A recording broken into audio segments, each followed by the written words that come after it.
Welcome, everyone, to our session on From Awareness to Action, United for Drought Resilience in a Changing Climate. I'm Anna Dyson. I'm the founding director of the Yale Center for Ecosystems and Architecture and the Heinz Professor of Sustainable Architecture. We've been working closely recently with the UNCCD on novel methods for data visualization and multiscalar knowledge sharing across disciplines.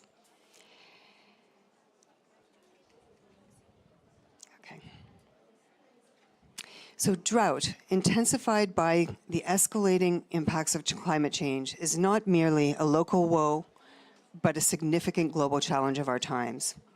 Across the globe, prolonged droughts and altered rainfall runoff patterns wreak havoc on ecosystems, economies, and the well-being of communities that find themselves at the mercy of this unyielding force of nature. The urgency lies in our shared responsibility to address the critical need for building drought resilience. Today we stand at the crossroads, armed with the imperative to leverage both financial innovation and the transformative power of nature-based solutions in the context of climate change. Today's gathering is not just a meeting, it's a unique platform, a convergence of minds and expertise that brings together world leaders and policymakers and stakeholders. It is more than a meeting, it is a collaborative arena where we will collectively explore, share, and catalyze meaningful action. Our agenda is rich and purposeful. We are here to share successful case studies of nature-based solutions, explore innovative financing options, and most importantly, to forge partnerships that can withstand the trials posed by drought. Today, the UNCCD, in partnership with the Nature Conservancy, launched the technical brief, Nature-Based Solutions for Drought Resilience. And soon you will see a QR code up here and you can download this report. There's also a policy report on the cascading and compounding impacts of drought in partnership with the University of Nebraska, which was launched today as well. The numbers speak volumes. According to the World Bank, in 2023, 85% of those affected by drought live in low or middle income countries, underscoring the disproportionate impact that drought effects have on the world's most vulnerable. Additionally, according to the GAP, in 2024, women and children are more than 14 times likely to succumb to the dire consequences of drought. The human cost is staggering. Drought-related forced migration accounted for 98% of new disaster displacements in 2022, according to the Migration Data Portal. These statistics are not just numbers on a page. They are a call to action, a plea for collective commitment and collaboration. Today, as we convene, we embark on a journey that aims to explore sustainable solutions, build resilience, and stand united against the devastating impacts of drought with the International Drought Resilience Alliance, IDRA. Now, to kick off our opening remarks, I would like to call upon Mr. Ibrahim Chow, the Executive Secretary of the UNCCD, who is also the host of the IDRA Secretariat.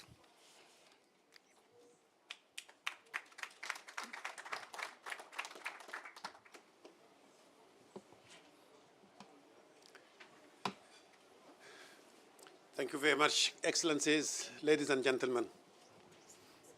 You know why you are here, right?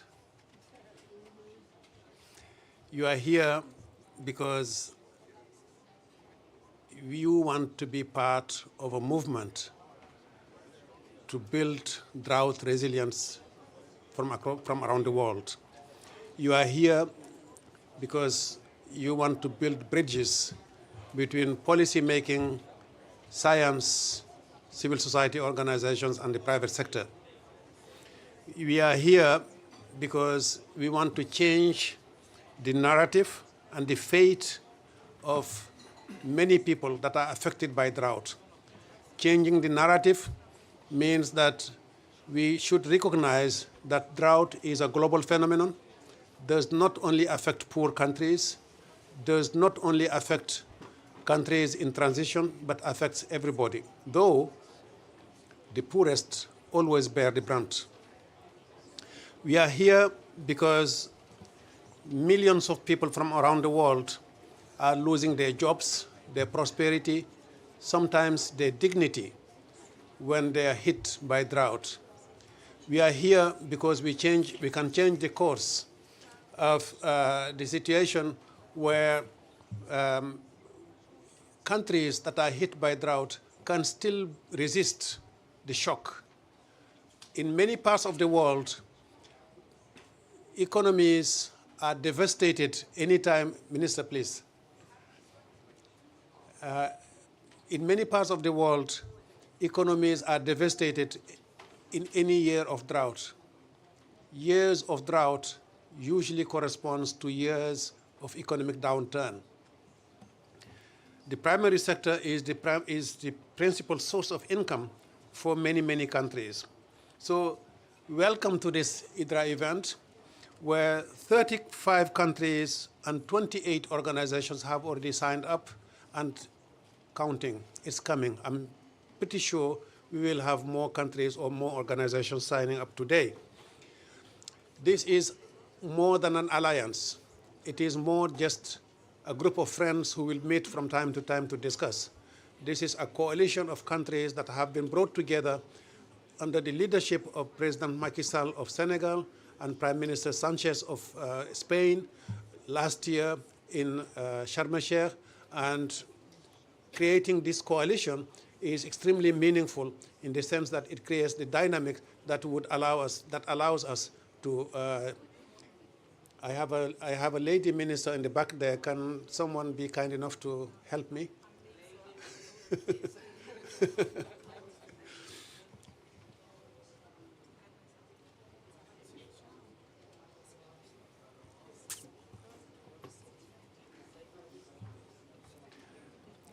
So I would like you to remember the three messages, the three following messages, because I talk a lot and you can forget everything but the three messages.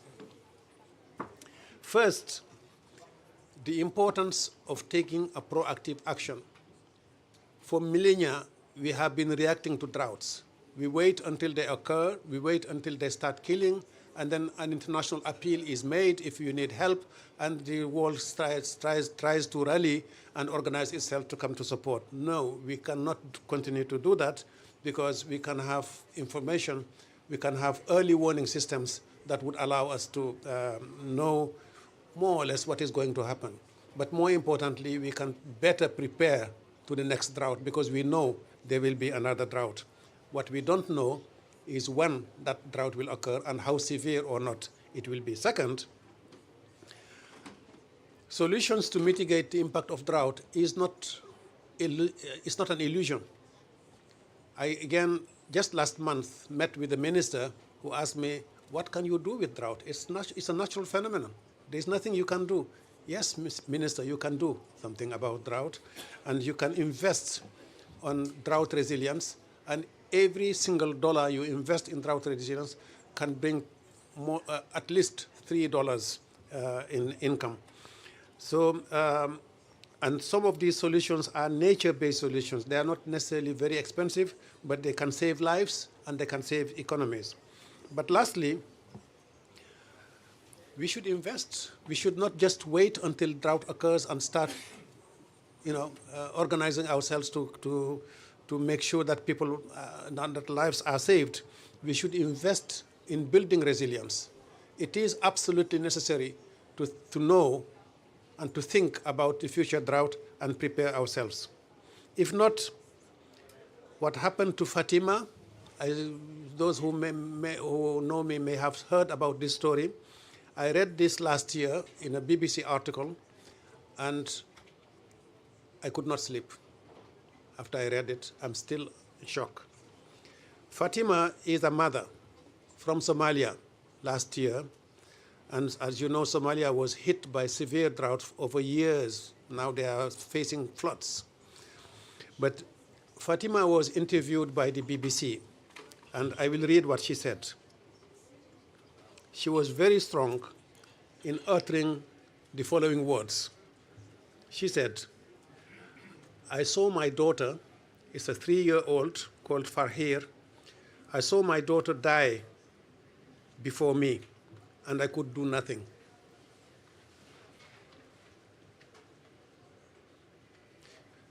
Fatima had worked for at least 15 days with 9 children from a village called Bulo Chir to reach Baidoa in Somalia. And she added, I had been carrying her for 10 days. We had to leave her by the side of the road. We had no strength to bury her. We could hear the hyenas closing in. Fatima, a mother, did not have the strength to bury her child.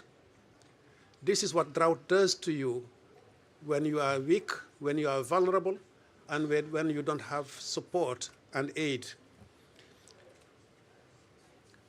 Fatima did not have the strength to bury her child. Ladies and gentlemen, in these COPs, we have a lot of powerful people. We have a lot of wealthy people. We have a lot of power in our hands. We have a lot of leverage. We can change lives with so little. Let us not leave Fatima and her children behind. Thank you.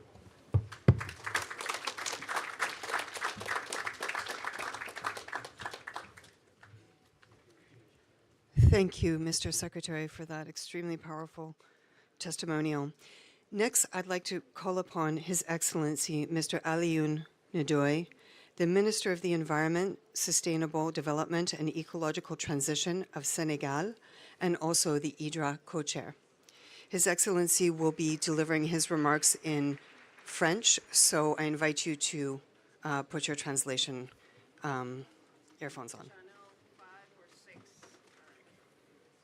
Channel 5 or 6 for French.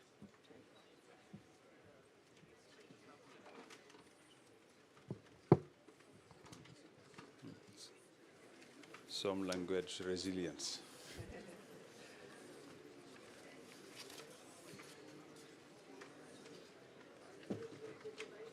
J'espère que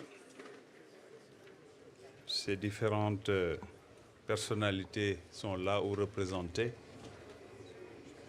Son Excellence Madame Teresa Ribera Rodriguez, vice-présidente et ministre de la Transition écologique et des défis démographiques de la République d'Espagne.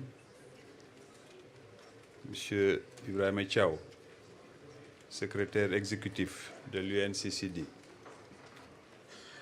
Monsieur Tom Isseman, directeur de la pénurie de l'eau et des marchés pour le programme mondial de l'eau douce, honorables et distingués invités. Madame Anna Thio, thank you.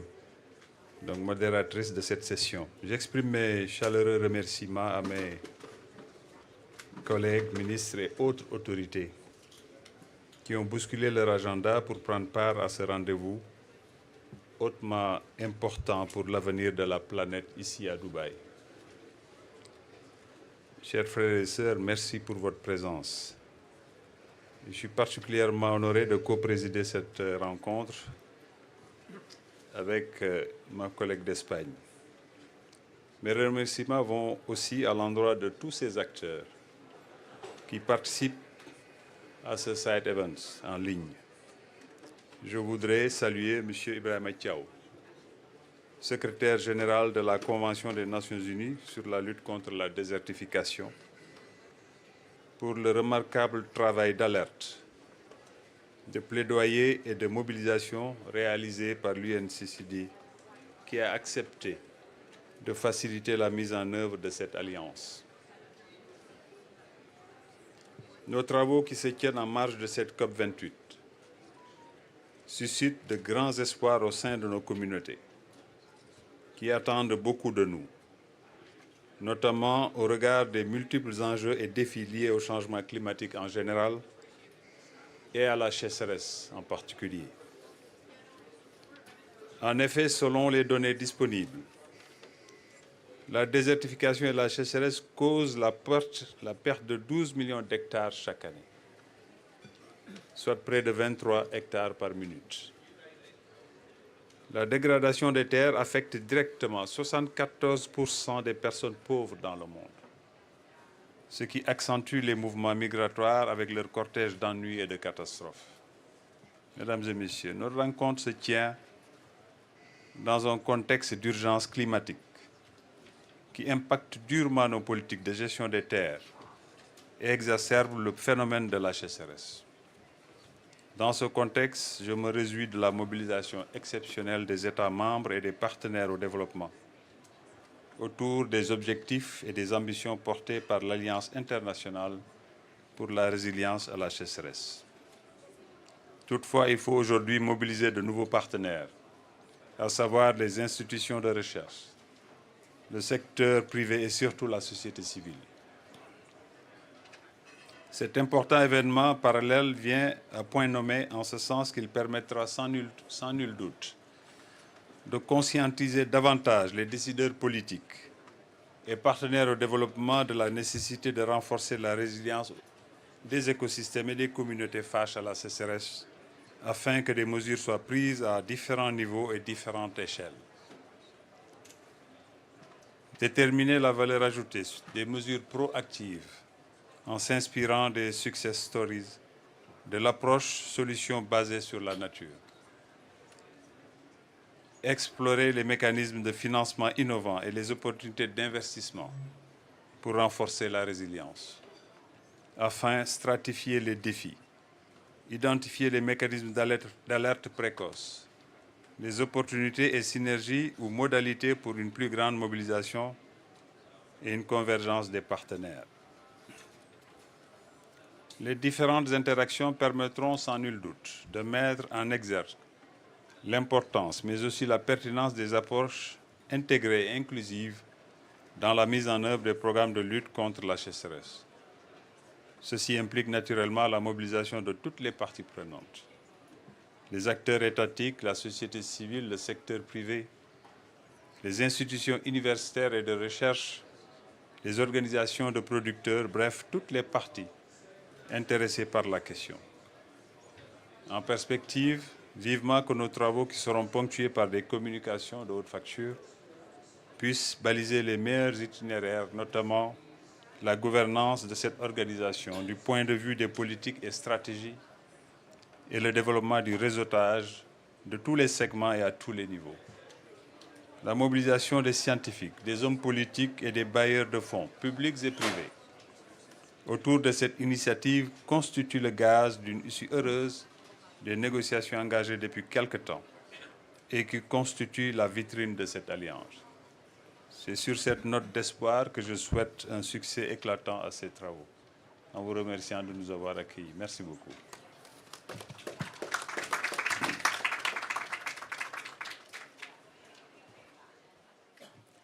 Merci beaucoup, Monsieur Deuil.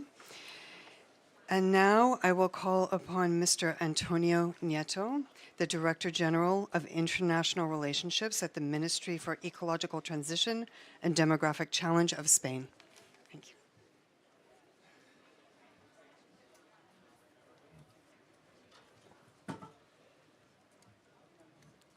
Well, good afternoon, ministers, authorities, Mr.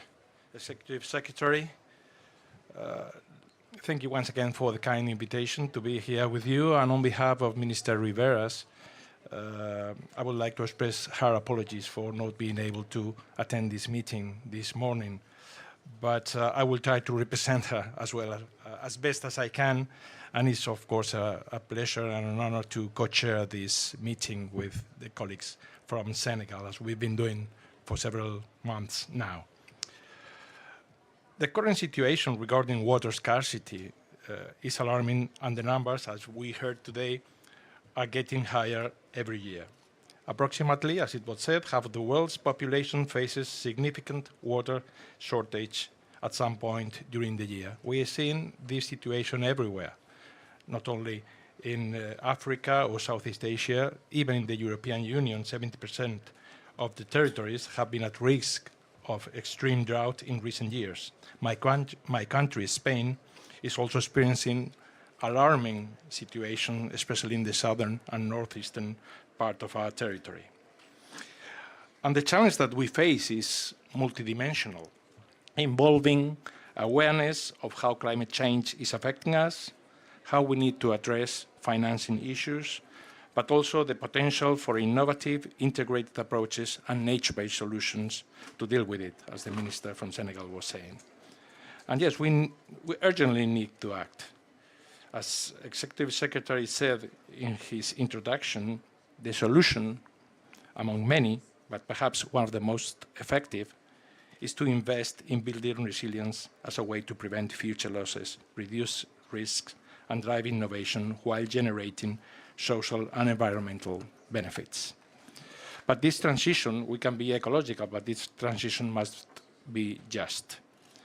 More than ever, we must be clear that economic development, human health, and ecosystems are inseparably linked to the availability of sufficient fresh water.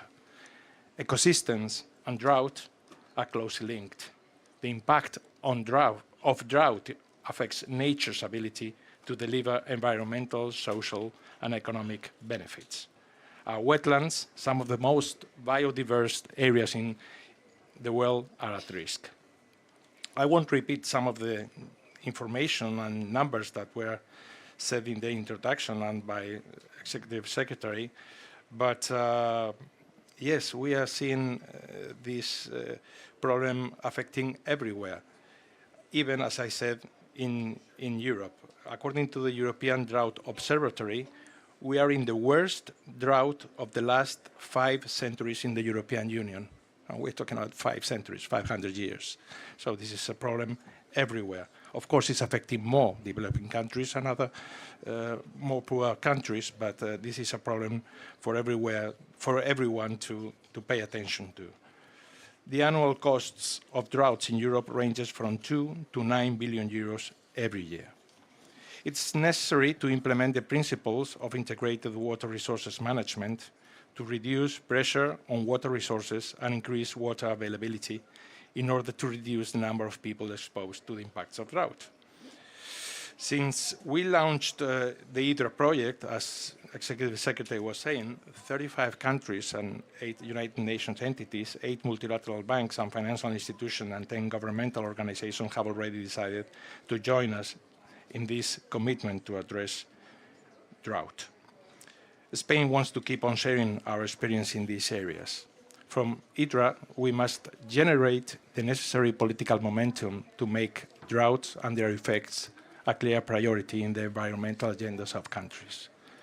Political will, commitment to resources, and knowledge are essential pillars in this fight against this problem, and we must create the conditions to reverse the trend.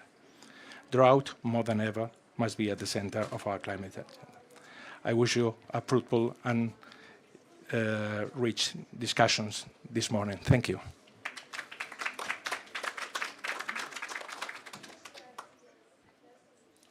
Many thanks, Mr. Nieto, for sharing your insights. And now a word about the Nature Conservancy, which has been an exemplary partner to the UNCCD and IDRA in its commitment to environmental conservation and sustainable solutions. For our keynote speech today, I'm going to call upon Dr. Thomas Eisman, who is the Director of Water Scarcity and Markets for the Global Freshwater Program at the Nature Conservancy.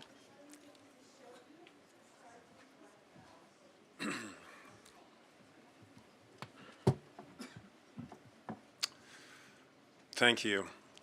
Dear Executive Secretary, Excellencies, distinguished guests, I'm Tom Eisman. I'm the Director of Water Scarcity and Drought Resilience, actually, at the Nature Conservancy.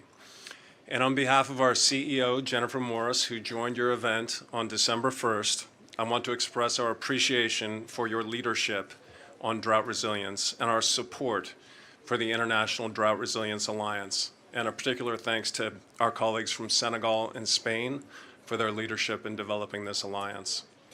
The Nature Conservancy is a global conservation organization. We're based in the United States and we work in roughly 80 countries around the world. Our mission is to preserve the lands and waters on which all life depends. We know that drought has severe negative consequences for communities' health and well-being and nature. And the devastating impacts of drought were well documented in the UNCCD's recently released drought snapshot. I believe that report was released just last week. Despite the negative and severe consequences of drought, we know that nature can be a part of the solution to building drought resilience. We see a significant and currently unrealized opportunity to deploy nature-based solutions at scale to reduce drought risk, to stem land degradation, and to build resilience for people in our food systems and our water supplies. Today, we're releasing a technical brief. It was jointly developed with the UNCCD and in support of IDRA, and it's on nature-based solutions for drought resilience. I hope you all have been able to access the technical brief through the QR code and the associated report on nature-based adaptation, which is just being released today. Nature-based solutions, which include using forests to better infiltrate groundwater, restoring stream banks to maintain water quality, protecting floodplains to allow water to recharge into aquifers, or adopting agricultural best management practices that improve soil holding capacity and enhance food security.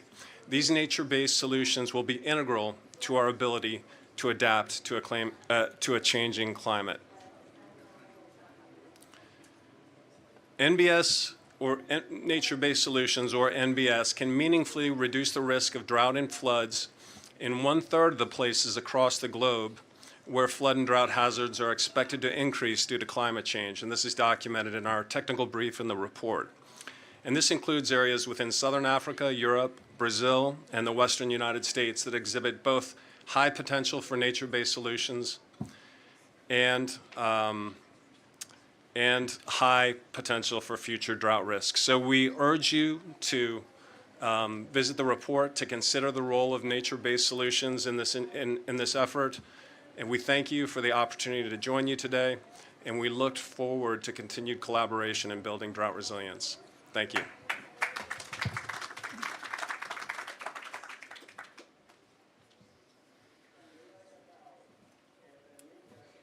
Thank you. Well, we're very excited with these recent releases and looking forward to poring over them in detail. Now we will transition into our segment 2, which is really the heart of our discussion, following the remarks on nature-based solutions for climate-resilient drought response. We will explore the innovative approaches and successful case studies that harness the power of nature to build resilience against the impacts of drought. Nature-based solutions offer sustainable and ecosystem-friendly strategies to address the challenges posed by climate-induced drought, and we are privileged to have high-level experts and practitioners to share their insights and case studies in this regard. As we shift our attention to segment 2, let us unravel the transformative potential of nature-based interventions and their pivotal role in crafting resilient responses to the global challenge of drought.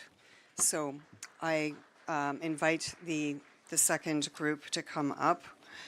I'm going to first call on Dr. Carrie Fowler, the Special Envoy on Global Food Security for the United States. Sorry. Call on Mr. Jochen Flassbart, the State Secretary and Ministry of Economic Cooperation and Development of Germany.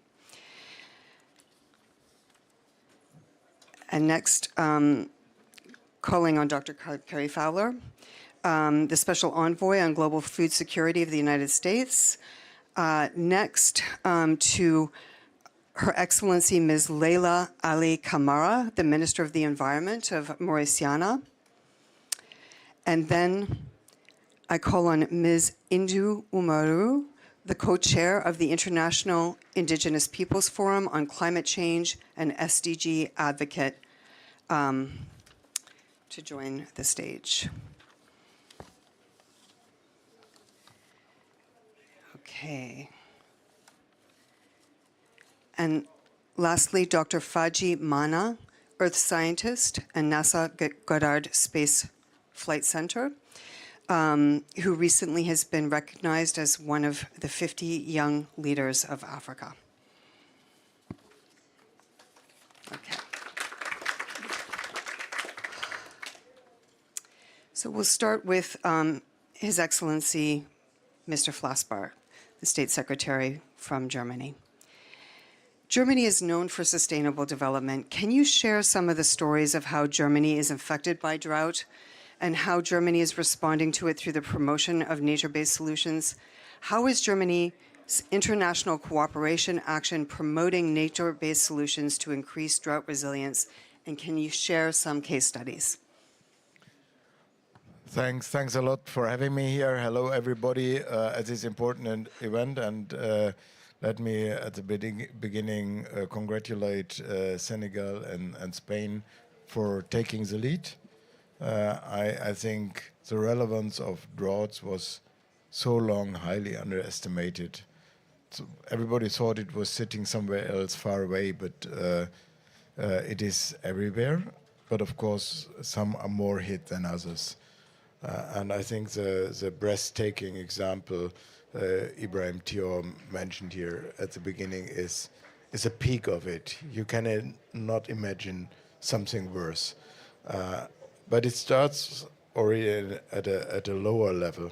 And as you mentioned, my country, Germany, of course, we are not as affected as Somalia, and we would never say so because it would be unfair, because it would reduce the pain that is sitting in the neck of people in this country and others. But also on our side, we have land degradation and we have droughts, and through that land degradation. And what we did in the past, Germany is not the only country, but generally in Europe, in Middle and Northern Europe, all our intention was to get water out of the country, to make it arable. And of course now we are sitting in the situation where also in some parts of my country we are facing heat waves, and suddenly we wish to have the capacity to store and keep the water in the land that we earlier on tried to get as fast as possible out of the land. So one approach of that is to make a change, to restore ecosystems, to keep the water in the land, and to change the infrastructure, the agricultural infrastructure. Your second point is what we are doing in partnering with other countries. It is a specific focus of our economic cooperation and development policy, both to look at ecosystem-based solutions. I think it's a key because usually it's more adapted to the reality in our partner countries. Usually it's much cheaper than technical solutions and much easier to implement on the ground. And at the same time, it's more adapted to nature, as it is called nature-based solutions. And we cannot act against nature constantly and expecting that it would not reply against us. So we had implemented a new focus on nature-based solution and restoration, as we are sitting in the UN decade, luckily, on restoration, and that serves our partner countries, be it restoration of degraded forest landscapes, be it being politically part of the Great Green Wall initiative, or as we discussed it this morning, restoring peatlands around the globe. So a last point, maybe we think that we, apart from the bilateral and project-based approaches, we also need a more cross-cutting approach. So we are preparing and coordinating a global report on the economics of nature-based land solutions for drought resilience. And I think that will provide additional insight and also scientific basis for policymakers, not only in our countries, but also in partnering countries. Many thanks. Now I'd like to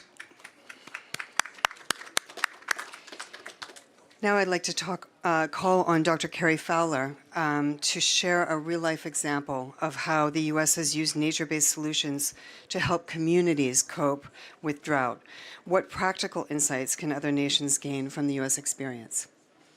Well, thank you. I'll just start by saying that the terrible impact of drought on human society just goes back thousands of years, certainly the entire history of agriculture. I recall an inscription on a sarcophagus in Egypt from one of the rulers who said, "I kept alive Hephod and Hormor, two villages in Egypt, when all of Upper Egypt was like a sandbank of hell, and truly men were going to the river, the Nile, and offering themselves to the crocodiles." This is a stark picture of what drought does, particularly in agricultural societies. And we've had that experienced ourselves in the United States during the 1930s in the Dust Bowl, when the government encouraged farmers to plant up new lands, plow up the prairies. The price of wheat was high. The farmers did that. They obliged. They thought, by the way, that rain would follow the plow. That was actually a phrase that was used back then. They thought if they plowed up the land, the rain would come. It didn't. And what happened was we had the Dust Bowl era, a decade of drought. And in 1934, a dust cloud 2 miles high swept across the United States and obscured the U.S. Capitol and the Statue of Liberty, thus really bringing to the capital city of the United States this terrible problem of drought. How do we deal with that? We deal with it through nature-based solutions. We deal with it through proper husbandry of our land resources. That's what we had to do in the United States in those days. Going forward, we are truly concerned about the impact of drought now. We're in an El Nino year, and we're seeing already incidents of drought which correspond to the historic pattern of El Nino droughts in southern Africa, for example.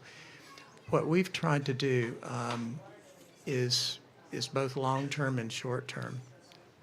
In the short term, starting last year, we put in motion a plan to provide drought-tolerant maize to farmers in southern Africa.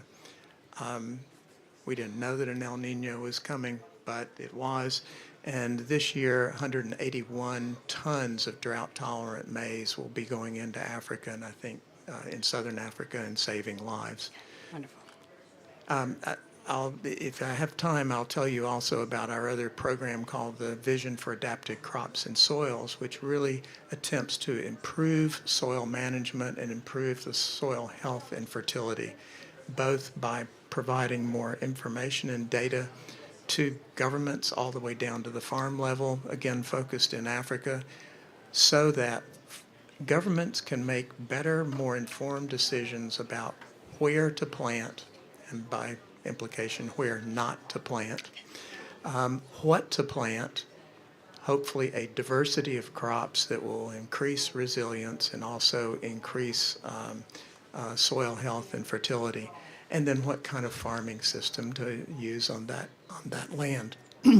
I think if we begin to do these kinds of things and promote a diversity of crops, and we promote resilience, and we begin to build back the soils and give the soils better water retention capacity and therefore better resistance to drought.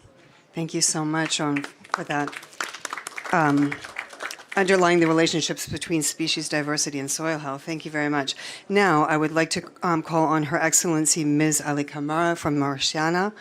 Mauritania's environment poses unique challenges with respect to drought. How has the country incorporated local knowledge and nature-based solutions to support communities during droughts, and what global lessons can be drawn from Mauritania's approach?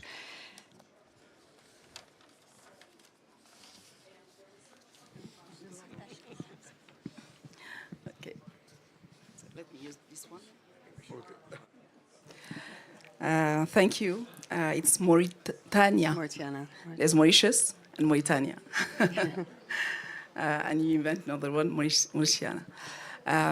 First of all, thank you. Thank to UNCC, the convention, and also to IDRA, Mr. Chow, Senegal and Spain for this tremendous initiative that is very helpful for our countries.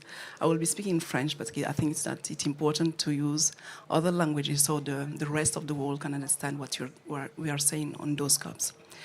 Donc je remercie encore une fois cette initiative qui a été lancée par la Convention désertification, l'UNCCD, par l'Espagne et par le Sénégal. Je les félicite pour cette initiative qui est d'une importance capitale pour un pays comme la Mauritanie, où 83% de nos territoires est constitué de désert. Donc géographiquement déjà nous sommes confrontés à ces questions de désertification et de sécheresse. Mais nous avons également vu que depuis les années 70, 30% de nos terres arables ont disparu. Et ça, c'est dû aux effets du changement climatique. Et donc, à la nature vient également s'ajouter les phénomènes anthropiques, les phénomènes dus au changement climatique, dus à la main de l'homme. La Mauritanie, effectivement, a traditionnellement développé des techniques de lutte contre l'avancée du désert, de lutte contre la sécheresse, qui sont des techniques qui ont été éprouvées. M. Thiaw les connaît bien, il les a développées quand il était au ministère de l'Environnement en Mauritanie. Et je citerai quelques-unes, des techniques telles que la fixation biologique des dunes, en utilisant effectivement des feuilles de palmier secs pour faire du cléonage. Et à cette fixation mécanique s'ajoute également la fixation biologique, pour ce qui est effectivement la fixation des dunes. Nous avons également des techniques telles que pour la restauration des sols, pour que les cordons pierreux qui ont été développés, qui ont fait leurs preuves, des techniques de demi-lune, mais également ce qu'on appelle également les ailes. Donc toutes ces techniques aujourd'hui, effectivement, ont fait leurs preuves. Nous les enseignons dans nos écoles, telles que l'ISET, également dans les écoles de formation technique et professionnelle, l'NVA. Nous les diffusons à nos jeunes recrues. Et à ces techniques également, je voudrais également parler d'une approche que nous avons développée sur ces 20 dernières années, qui est l'approche de gestion décentralisée des ressources, parce qu'il s'agit de faire en sorte que nos populations soient totalement partie prenante de ce que fait le ministère. Nous ne pouvons pas nous avons 15 régions en Mauritanie, c'est 1 million de kilomètres carrés, donc nous devons compter sur la participation de nos populations, leur engagement dans cette lutte contre la désertification, dans cette lutte contre le changement climatique, et également pour la restauration de nos sols, pour la fixation des dunes. Donc ce sont des associations que nous créons localement dans chacune des régions, dans chaque commune, qui sont des AGLC, associations de gestion locale et collective, et à qui nous enseignons les techniques, mais également qui nous permettent de faire de la prévention, de communiquer effectivement sur l'importance de préserver la nature. Donc, ce sont des techniques, c'est une approche que nous avons développée en interne, mais également sur laquelle l'Allemagne, avec la GIZ, mais également l'Union européenne, nos partenaires au développement, la FAO, nous ont accompagnés sur ces 20 dernières années pour vraiment diffuser cette approche et faire en sorte effectivement que les communes également soient intégrées dans notre lutte contre la désertification. Par rapport face à effectivement je dirais à la recrudescence des sécheresses aujourd'hui, ces techniques ancestrales, cette approche, je dirais effectivement décentralisée, ne suffit plus. Et c'est pourquoi des initiatives telles que IDRA sont les bienvenus, et nous encourageons la Mauritanie et membre fondatrice de cette initiative, parce qu'il est important d'avoir des caisses de résonance telles que ces initiatives-là pour, je dirais, mettre la sécheresse aujourd'hui au cœur des préoccupations. C'est également pour moi, l'IDRA, c'est également pour moi un moyen également d'apporter des techniques qui utilisent la technologie, parce qu'aujourd'hui, lutter contre les feux de brousse, qui sont vraiment un fléau en Mauritanie, qui détruisent des hectares importants tous les ans. Il est important que nous ayons effectivement les dernières techniques de télédétection, également d'alerte précoce pour justement prévenir ces catastrophes. Donc nous sommes pour les approches, je dirais, historiques, les approches, je dirais, culturellement, qui ont fait leur preuve et qui sont basées effectivement sur la nature. Mais nous encourageons et nous recherchons aujourd'hui vraiment la collaboration et la coopération sur les techniques qui utilisent les nouvelles technologies. Voilà. Okay. Merci beaucoup, Madame la Ministre de la Mauritanie. Now I'm going to call upon Ms. Indu Umaru, the co-chair of the International Indigenous People's Forum on Climate Change and SDG advocate. And I hate to mention this now, but we're running a bit behind, so thank you so much. I also have to run to another ministerial, so that's really cool. Thank you so much. And hi, everyone. It's really a great pleasure again to be here and convening by UNCCD and Senegal and Spain. So this is the initiative we want. We are in this COP, we are calling for action. We want to see action. And now we are seeing how the action is coming together and how the action can involve also the global north and global south, and how the action can involve also, when we see in the logo that passed here, all the indigenous peoples organizations, different civil society from TNC and others coming as partnership. As SDG advocate, I think the SDG 17, who is partnership, is implementing in this initiative. So the most important now, how we can have the collaboration between the three conventions, CBD, climate change, and desertification. How we can have that. Policymakers, you can do that, because you are the one who are sending a different negotiators on those different conventions. So how you can have a coordinating policies, and that can help the implementation at the local level. And you want to have example of initiative, you do have one. So you have to meet coherence on it. Secondly, we need finance. We need direct access finance. We cannot only live on the commitment of the finance that we are going to give. So when you have initiative, you want to have a direct access finance. You want to have knowledge. So nature-based solution is the traditional knowledge of indigenous peoples. We do live in harmony for centuries of years. So just to use us as experts, we can be your best partners to implement that at the local level. Finally, you cannot implement that without women and youth. And that's in the African regions, you have 70% of the youth. And you have, of course, more than 50% of women. Doesn't matter that people didn't went to school. They are the master of their land. They can be the best one who can implement it.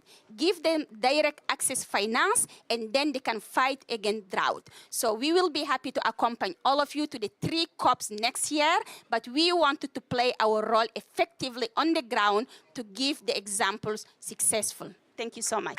Thank you. Thank you for that powerful testimonial on cooperation and financial tools. And lastly, to close out this panel, I would like to call on Dr. Faji Mena, Earth scientist from NASA Goddard's Space Flight Center, and who has recently been recognized as one of the 50 top young leaders of Africa. Dr. Mena, given your expertise, how can space technologies contribute to practical, on-the-ground implementation of nature-based solutions for drought resilience worldwide? So thank you, everyone. I'm really excited to be here today to talk about remote sensing data or satellite technology, because that's what I do every day, and I like to talk about it in the context of climate and also our Mother Earth. When we think about nature-based solution, the key power here is just understanding nature. So we need data to be able to understand nature. And when we need to understand nature and to see the Earth, we need to see the Earth at the whole. We don't need to see the Earth as Germany, Spain, Mauritania, or Niger, where I'm from. We need to see our Mother Earth. And that's what space technology today allows us to do. Space technology can provide us data. And when we think about drought, we need to see the system again as a whole, like from trees to bedrock, groundwater, all the way to the atmosphere. Today, that's what these technologies allow us to do, measuring how our Earth works together, how groundwater functions, how soil moisture changes, how vegetation changes, how the atmosphere reacts to all these ecosystems. So basically, space technology today allows us to understand how these work together, and then we can harness the power of nature. Just understanding how nature works, we can make it better. And also, when we think about drought, we say that drought impacts like the global south and the global north. Again, we are thinking countries, but when we use remote sensing data, basically we have the same data everywhere. We can say that drought impact like people in Africa, countries in Africa, and these countries do not have data, which is not the case when we think about space technology. Let's put those technology out there, and they will measure data everywhere, and we can uniformize our knowledge and our science. Someone that develops something in the US using like satellite XYZ, the same methodology can be applied in Niger. And also, when we think about space technology, we can go at scale, because when we think about drought, we need to see a farm or a farmer working on there. So today, this technology can go down to meter. We can have our data and see how this goes. And also, when we implement this solution, we need to see how they work. Are they effective? We need to answer those questions. What have you done? How our nature has reacted to that? For that also, we need to go back to this remote sensing data to be able to understand how our system works, how you do it better or not. Wonderful. Thank you so much.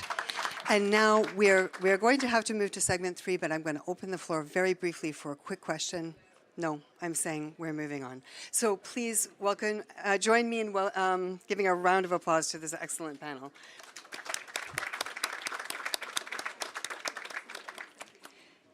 And inviting the third round to come up. Okay.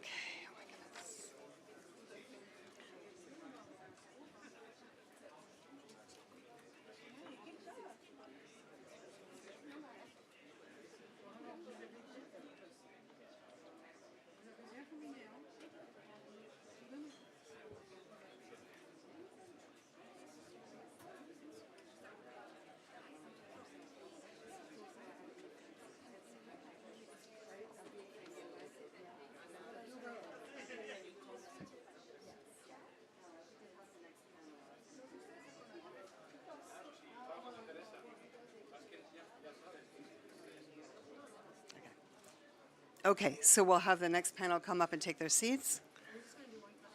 Yeah, just one question each, yeah. And I will just ask you, in any order, yeah. I will just ask you to be brief in your answers because we're running a little bit behind schedule and we're going to have to vacate. So with this panel, our focus turns to drought impacts and remedial measures with a dedicated emphasis on financing strategies. We will delve into the far-reaching consequences of drought and explore effective remedial measures with a keen eye on the crucial role of financing in these endeavors. As we navigate through the discussion, our experts will shed light on innovative financing mechanisms and investment opportunities aimed at mitigating the economic and social impacts of prolonged drought. As we unravel the intricate relationships between drought, finance, and sustainable remedial measures, seeking actionable insights to address this pressing global challenge. My first question will go to His Excellency Dr. Malcolm Stufkens, Deputy Minister of Natural Resources and Environment of Honduras.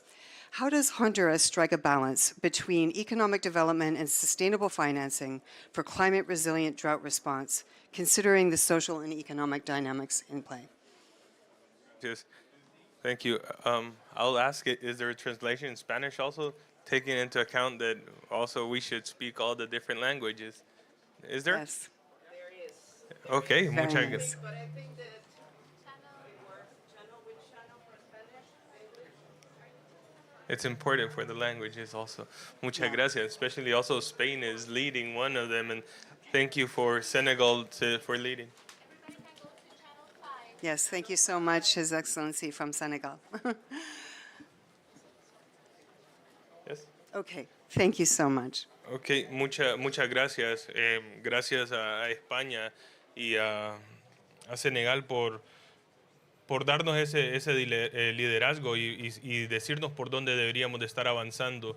Yo creo que es bien importante decir, ya que estamos en el contexto de la COP, es bien importante también hacer y dar a conocer qué está pasando en los cuartos o en los rooms de negociación, porque eso se refleja también esa invisibilidad que se le está dando a temas tan importantes como adaptación. Yo todavía creo que hay bastante invisibilización también del tema de la sequía. Todavía eso es altamente invisibilizado, pues ahorita todavía estamos hablando de que en adaptación, solo para poner en contexto, el nuevo fondo de Loss and Damage ya tiene más dinero que lo que el fondo de adaptación ha tenido en 11 años. Eso es una locura y eso no habla la coherencia en lo que deberíamos de estar invirtiendo.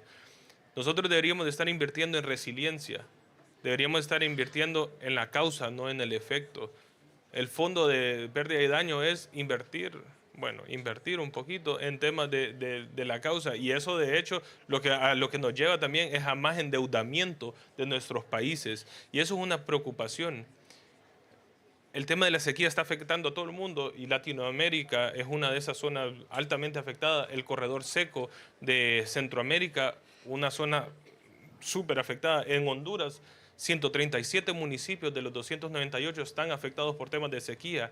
En esta zona hay 68% de las casas en esta zona están en pobreza, 48% en extrema pobreza. Eso es la sequía para nosotros. Lo que representa UNCCD y el tema de sequía es la cara más social del impacto del cambio climático. Es esa historia que contaba el secretario también. Pero esa historia también se vive en nuestros pueblos, a donde cada vez está más afectado. Tenemos que invertir en muchas cosas para poder salir adelante y poder planificar mejor. La información, la data es tan importante para tomar en consideración esto. Necesitamos sistemas de alerta temprana y eso es algo que desde Latinoamérica lo estamos pidiendo bastante, que los sistemas de alerta temprana sean para todos los países mucho más vulnerables. Pero también hablamos sobre el tema del financiamiento, ese gap de financiamiento de que tanto se habla y que necesitamos que se vaya reduciendo para que de verdad no caigamos en esa trampa cíclica y perversa de la pobreza, a donde nuestros países cada vez más se están endeudando solo por querer sobrevivir. Nuestros países queremos generar economías locales, pero es altamente caro para estos países como Honduras, como el corredor seco, para poder salir adelante. Yo sé que no tengo tanto tiempo, pero es que yo podría hablar y más que acabo de salir de una consulta presidencial de este tema, entonces genera mucho descontento de que no tengamos esa claridad hacia dónde tenemos que invertir. Pero Honduras, a pesar de eso, a pesar de ser un país que con sus NDCs condicionadas está invirtiendo 32 millones anuales en temas de restauración de cuencas. ¿Por qué queremos invertir tanto cuando sabemos que no somos grandes emisores, pero tenemos que responderle a nuestra gente que está en pobreza? Es que si nosotros restauramos nuestras cuencas, estamos asegurando cantidad y calidad de agua, pero también estamos recuperando nuestros suelos. Y ese es uno de los temas más importantes que deberíamos de estar fortaleciendo desde esta convención, la recuperación de los suelos para poder generar esas economías, para que podamos seguir hablando de la agricultura. Solo así estos pueblos van a poder salir adelante. Y por eso es que Honduras está buscando también invertir desde recursos propios, porque esa es la única forma, generando economías muy locales, pero también asegurando que hayan esos flujos financieros reales a bajo interés para que estos países de verdad podamos salir adelante. Sí, muchas gracias, señores Stevens. Now I call upon Monsieur Christophe Guillou, Director of the Sustainable Development Ministry of Europe and Foreign Affairs of France. And my question for you is, France has taken critical proactive steps against climate change challenges. In terms of financing, what simple approaches has France adopted to boost drought resilience, and how can these approaches inspire action in other regions? Bonjour à tous, merci pour l'invitation. Je suis très heureux d'être ici. Je vais essayer d'être assez bref et synthétique. Et vive le multilinguisme aussi. Bravo pour les efforts d'interprétation. Je sais que ça coûte cher, mais c'est important que chacun aussi puisse s'exprimer dans sa langue parce qu'on réfléchit différemment dans sa langue. Premier sujet, donc la France est vraiment très investie depuis très longtemps sur la lutte contre la sécheresse et la désertification. Je vais vous donner 3 exemples. Le premier exemple, c'est la Grande Muraille Verte, qui est une initiative de l'Union africaine, 2007. Et le président de la République, Emmanuel Macron, a lancé en 2021, face aux difficultés de la Grande Muraille Verte, qui vise à la restauration de terres agricoles, qui vise également à former des emplois verts, 10 millions, c'était l'objectif, à capturer du carbone, 250 millions de tonnes. Le président de la République a lancé en 2021 une initiative, un accélérateur pour essayer d'accompagner la Grande Muraille Verte. Et juste pour vous donner un chiffre, La France, entre 2021 et 2025, aura consacré 600 millions d'euros au projet de la Grande Muraille Verte. La Grande Muraille Verte, ça couvre une géographie très grande. L'objectif, c'est 17 milliards d'euros en général. Et nous, entre 2021 et 2025, 600 millions d'euros. C'est de l'argent concret, ce sont des projets. Et c'est vraiment au service des populations pour lutter contre la sécheresse. Le deuxième exemple que je voudrais vous donner, c'est tout ce qu'on fait en matière d'alerte précoce. La France a lancé il y a quelques années une initiative qui s'appelle CRUISE, qui remonte à la COP21 2015. Et nous avons aujourd'hui réussi à coaliser une douzaine de pays qui sont derrière cette alliance. 12 pays, 110 millions de dollars, dont 40 millions apportés par la France. Et l'objectif, c'est d'alerter les populations qui vont faire face à des catastrophes naturelles majeures. Tout ça s'inscrit dans le cadre de ce que fait le secrétaire général des Nations Unies sur Early Warning for All. Et ce qu'on souhaite, c'est avoir une couverture universelle des systèmes d'alerte précoce pour permettre aussi aux populations d'anticiper. Le troisième exemple que je voudrais donner, c'est tout ce qu'on fait pour l'eau. Il y a eu en mars dernier une conférence des Nations Unies sur l'eau à New York, qui était la deuxième après 1977. Donc il a fallu attendre 2023 pour parler aux Nations Unies de l'eau de façon assez solennelle. Et donc la prochaine aura lieu probablement en 26 et en 28. Et nous avons lancé une initiative, le One Water Summit, que nous organisons avec le Kazakhstan en marge de la prochaine Assemblée générale des Nations Unies en septembre prochain. Et nous organisons un side event ici, sur le pavillon de l'eau, demain à 14h15, pour expliquer tout ce qu'on va faire, justement au service des populations et la gestion de l'eau.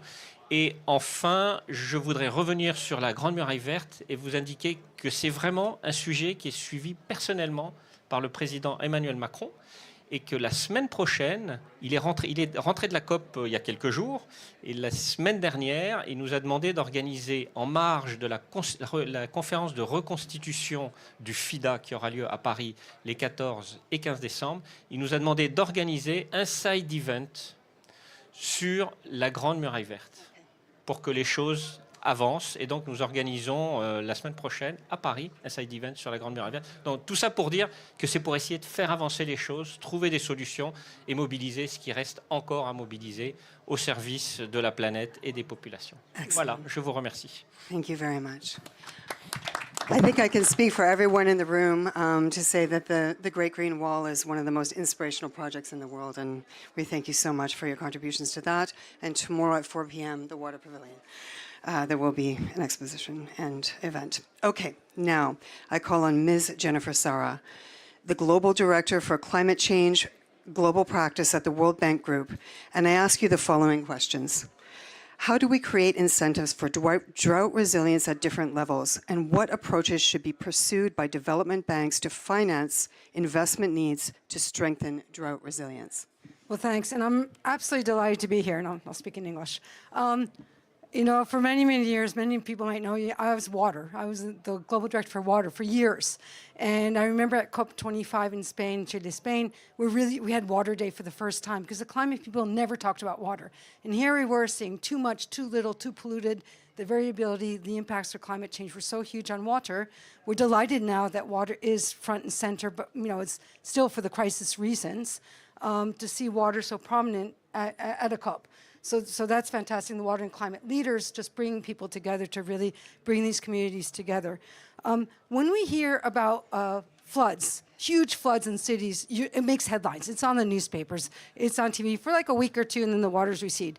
Droughts last years, they have intergenerational impacts.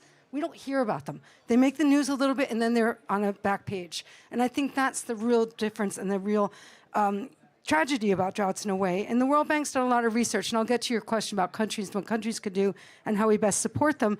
And we know that our research shows that water deficits are becoming the new normal, but it's really the world's poorest and the driest regions in the world that are hit the hardest. And the droughts have more than doubled in certain regions in more than 50 years, and they're expected to get worse. And if you drill down on the numbers, and it's important to have numbers on the economic impacts, the social, the social impacts, I think we heard them in the introduction. When you watch your daughter die, you know, that is something you can't even put into words. But economic impacts, compared to normal conditions, extreme droughts have reduced mean annual growth rates up to almost 1% of GDP in the most vulnerable areas. 1% might seem very small, but if you're in the Sahel, that's a lot for a country. And if we think by 2050, we're going to have 4 billion people who will live in water-stressed areas. So that's really important that we put that into planning. It's not an emergency. It's something we plan for now, and I think other speakers have said that.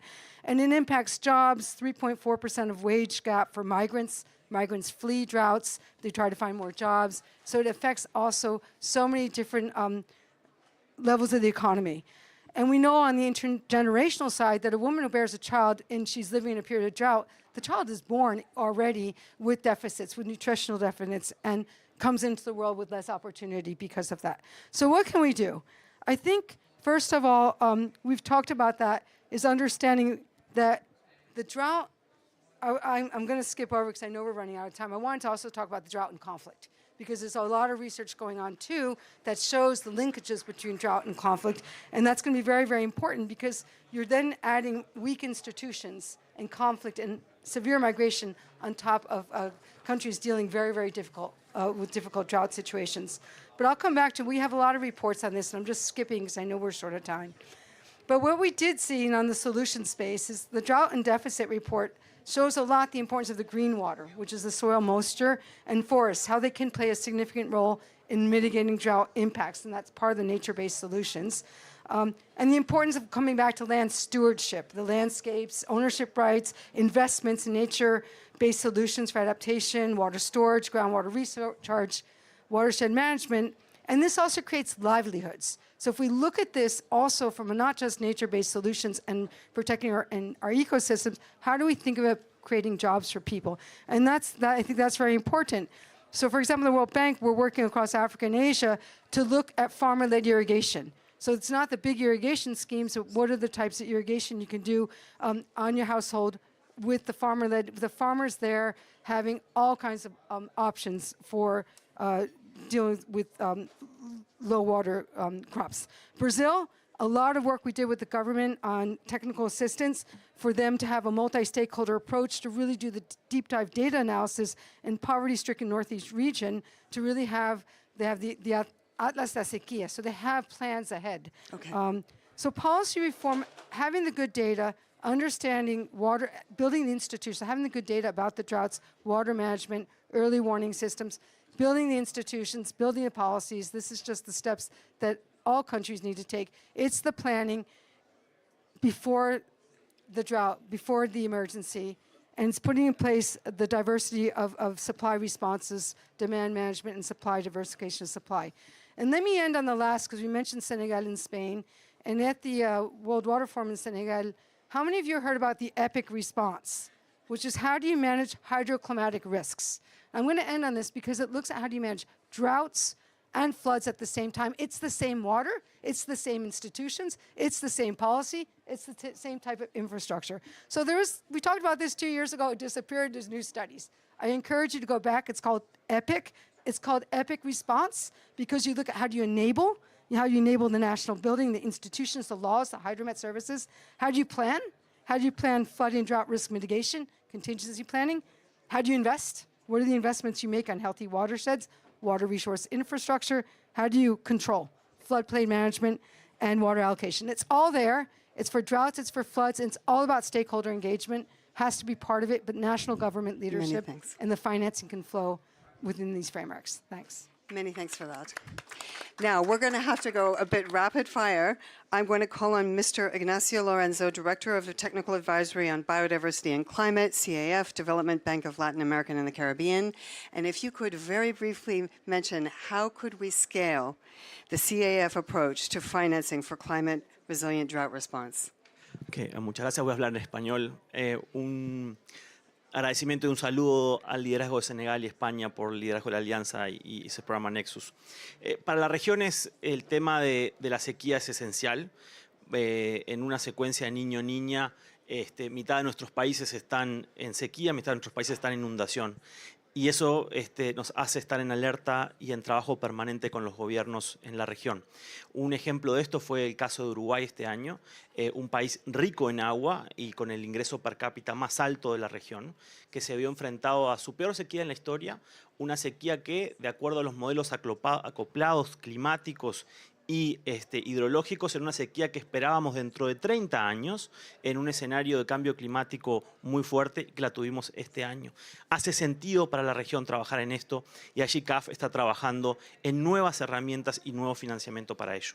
En particular, la semana pasada anunciamos una nueva iniciativa de financiamiento por $15.000 millones de aquí al 2030 para trabajar en los temas de adaptación, resiliencia y riesgos desde una perspectiva integral de ambiental y climática y de ecosistemas, basado en una lógica de ecosistemas estratégicos, los cuales lo que hacen es comprender el tipo de inversión en infraestructura, inversiones que pueda apoyar la CAF en los países, entendiendo dónde están localizados.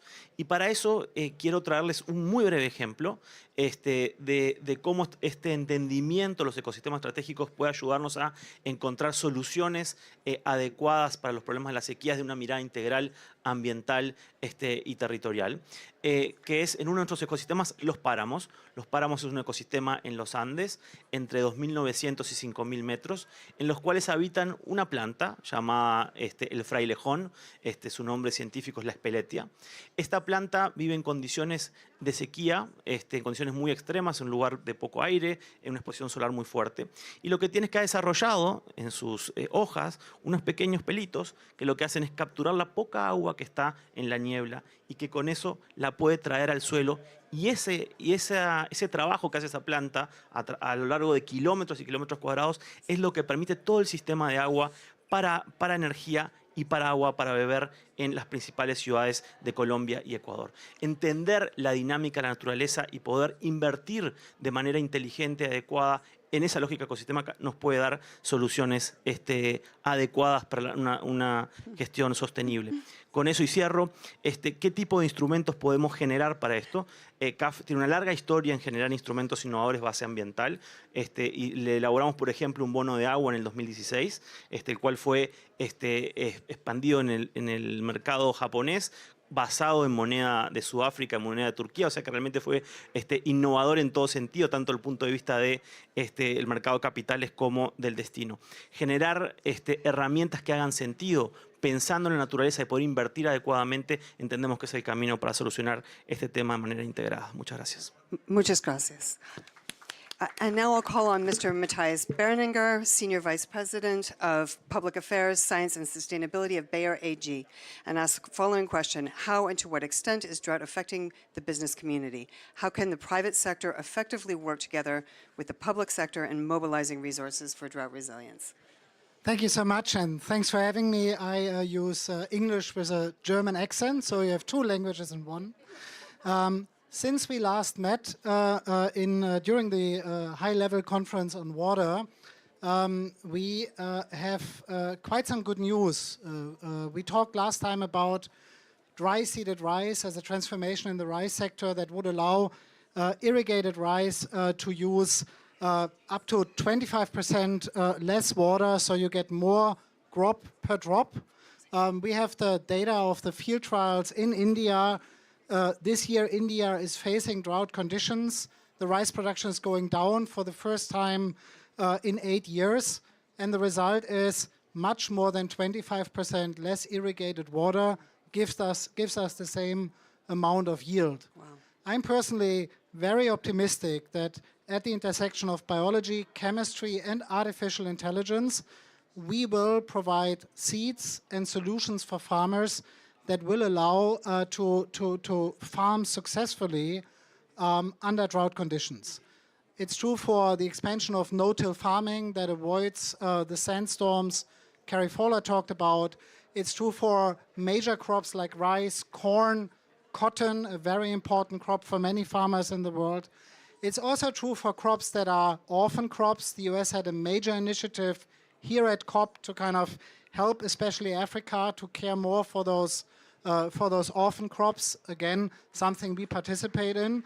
And to put it in a number for you, in June this year, we committed our whole R&D budget in agriculture, which is $2.5 billion every year, to fully focus on mitigation, adaptation, and access.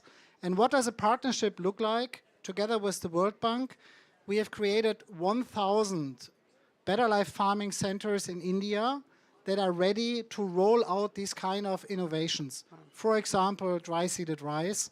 But one thing is sure, we as a business community can sell a lot of ideas, a lot of innovations.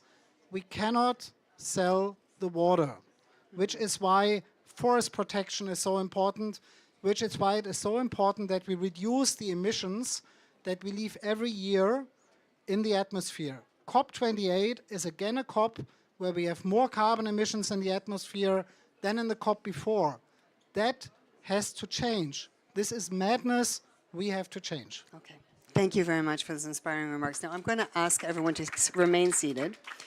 And for our closing keynote by Dr. Osama Ibrahim Fakia, the Deputy Minister of Environment of the Kingdom of Saudi Arabia and the UNCCD COP16 President, His Excellency.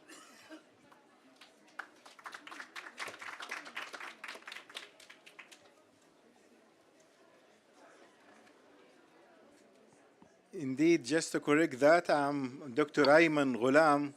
I'm attending here on behalf of His Excellency Minister Abdurrahman Al-Fadli, the Minister of Environment, Water and Agriculture in Saudi Arabia. So Your Excellencies, distinguished delegates, ladies and gentlemen, and also Your Excellency, the Executive Secretary, it is a great honor for me to be with you today at the meeting of the International Alliance to Combat Drought. At the beginning, I would like to extend my sincere thanks to United Arab Emirates for the organization and tremendous efforts made to host the COP28. Recognition and gratitude also go to UNFCCC and the International Drought Resilience Alliance, IDRA, to coordinate this extraordinary event. We meet here after a tough year with several drought emergencies. According to the Global Drought Snapshot 2023, which is the need for proactive action by UNFCCC, the report paints a comprehensive representation of the current state of drought worldwide and highlights the influences and the vital requirement for coordinated action to build resilience and mitigate the effects of droughts on agriculture, water resources, and food security. Also, we are considering ways to mitigate the effects of drought, to explore how nature-based solutions, joint efforts, and innovative technologies can effectively combat this problem. Several international agreements and frameworks have been established to enhance drought resilience and address the challenges associated with water scarcity. The international agreements and program reflects the global commitment to addressing water scarcity, building resilience to drought, and promoting sustainable water management. They provide a framework for collaboration, knowledge transfer, and synchronized action to mitigate the impact of drought on communities, ecosystem, and economies. Saudi Arabia is fully aware of the devastating impact of drought and its terrible consequences. Therefore, we understand the urgent need to find sustainable solutions and build resilience to this pressing issue. Nature-based solutions are a critical way to combat drought and enhance our resilience by harnessing and preserving the natural environment. We can mitigate the negative impacts of drought, secure water resources, and enhance the resilience of communities. Aligning with the country's priorities, policies, strategies, and plans, as well as with international commitments, Saudi Arabia has implemented several successful case studies and initiatives aimed at climate-resilient drought solutions. These endeavors have mainly emphasized water conservation, sustainable agriculture, and the utilization of innovative technologies to mitigate the impact of drought and enhance resilience. Saudi Arabia has implemented many initiatives to combat drought and manage its limited water resources. For example, Saudi Arabia relies heavily on desalination to produce fresh water from seawater. It has also taken several water conservation measures as the government has promoted water conservation practices such as using treated water, wastewater for irrigation, implementing efficient irrigation system, and encouraging public awareness about water conservation.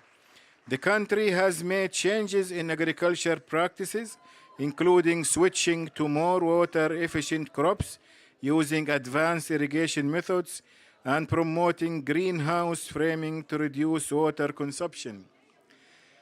Saudi Arabia has invested significantly in research and development to implement climate-resilient drought solutions, which demonstrate the country's commitment to serving as a valuable example of effective strategies for addressing water scarcity and building resilience in the face of drought, providing lessons for other regions facing the similar technology challenges through proactive measures, technological innovations, and sustainable water management practices.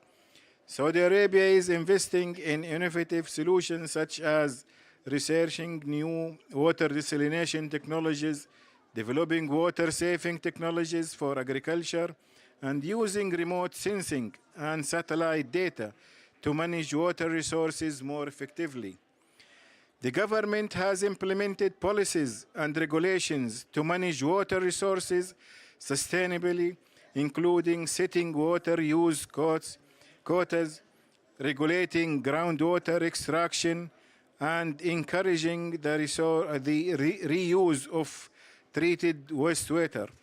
The Kingdom has a number of initiatives, including establishment of Regional Climate Change Center, Cloud Seeding Program, and Sand and Dust Storm Early Warning Regional Center, which has been recognized recently by WMO, World Meteorological Organization, as the 4th regional center in the world.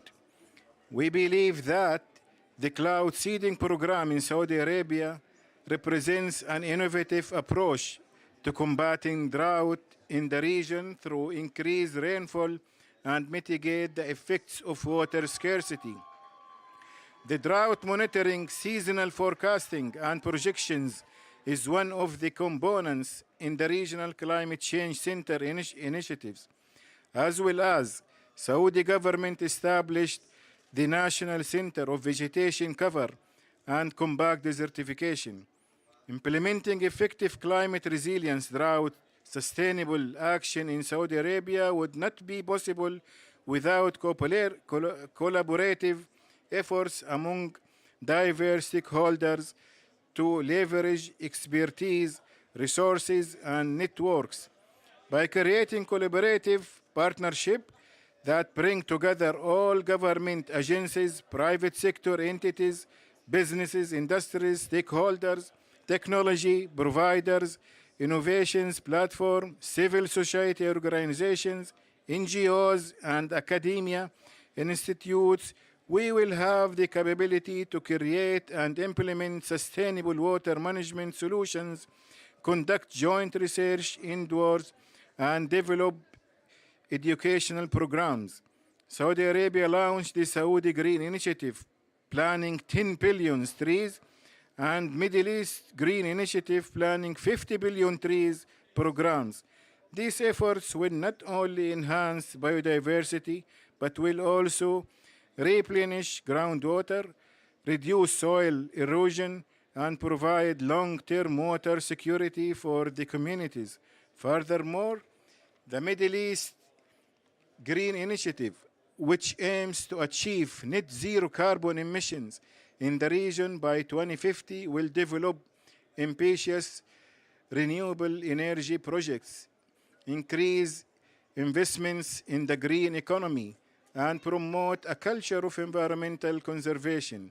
Saudi Green Initiative and the Middle East Green Initiative could be great examples of the best practices in utilizing data in terms of decision-making. Both initiatives are aligned with the international sustainability goals that seek promote sustainable development and contribute to global efforts to mitigate climate change's impact by supporting regional reforestation, land restoration, and biodiversity conservation efforts to combat desertification and promote ecological resilience. They reflect Saudi Arabia's commitment to environmental stewardship, resource conservation, and the transition to a green economy.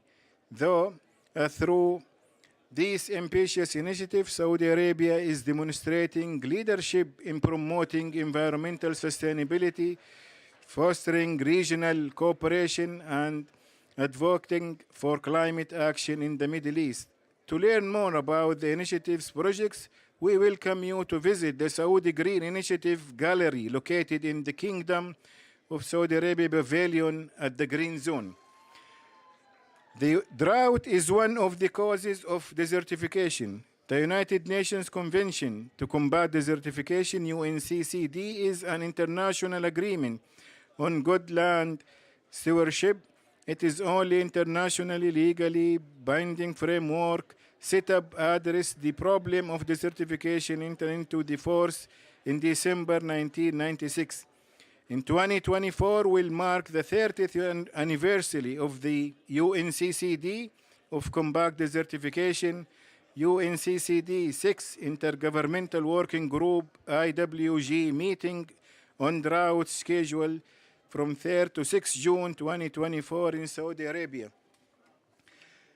Achieving land degradation neutrally and reversing the trend towards improvement will stop release of carbon from the soil and vegetal cover and allow to fix more carbon in the terrestrial ecosystems. Stopping land degradation means also halting species habitats destruction and promote biodiversity conservation and recovery. We are delighted to invite all of you to the 16th session of the Conference of Parties to the United Nations Convention to Combat Desertification, UNCCD COP16 in Riyadh from 2nd to 13 December 2024. Hosting such a great event puts the Kingdom of Saudi Arabia at the front of the combating desertification and addressing drought. Ladies and gentlemen, in conclusion, as we gather here at the International Drought Resilience Alliance, let us reframe our commitment to nature-based solutions. Let us work together to embed nature-based solutions in our policies, strengthen mechanisms for joint action, and mobilize effort, build a resilient future, and then we will meet again in COP16 in Riyadh, December 2024. Thank you very much.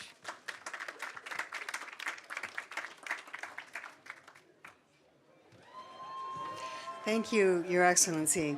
From the profound insights today, we've learned that in the realm of drought resilience, we cannot wait for crises to unfold. It is no longer an option. Let us unite in this collective commitment to be ahead of the curve in combating the relentless effects of drought. And thank you so much to our wonderful speakers today.